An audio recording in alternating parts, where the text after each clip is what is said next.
సోయి తెచ్చుకొని మెదలకపోతే ఉత్తరాదిలో ఏదైతే గతి అయిందో దక్షిణాదిలో ఏకైక రాష్ట్రం ఉన్నది.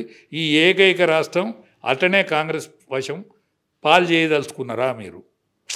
మీరు పాలు చేయదలుచుకుంటే పాలు చేయాలి, కానీ ఖచ్చితంగా దక్షిణాదిలో తెలంగాణ గెలిచే అవకాశం. 60 కాన్స్టిట్యున్సీలలో పార్లమెంట్ ఎన్నికలలో మెజార్టీ వచ్చింది.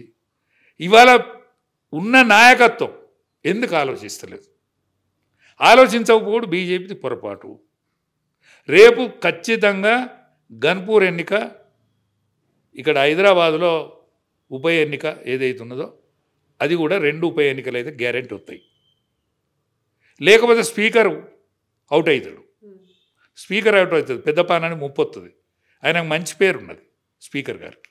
అసలు 8 మందిని కూడా 10 మందిని కూడా ఆయన ఖతం చేయాలి. అసలు ఖతం చేయాలి. వీళ్ళకేమైనా సోయి ఉంటే, టీఆర్ఎస్కి సోయి ఉంటే రెఫరెండం అన్నాడు కదా, మొన్న రెఫరెండం అన్నాడు కదా, మేమందరం రాజీనామా పెడతాం, మళ్ళీ ఎన్నికలు పోదామని పెట్టాలి. ఆనాడు ఉద్యమ కోణంలో మీ తండ్రి రాజీనామాలు పెట్టే ప్రజాక్షేత్రంలో ఆయన పలుకుబడిని పెంచుకున్నాడు, ఉద్యమ కోణాన్ని రేజ్ చేసిండు. ఇప్పుడు కూడా మీ పార్టీ ఏమైనా పరువు దక్కాలంటే ఆ పని చేయండి.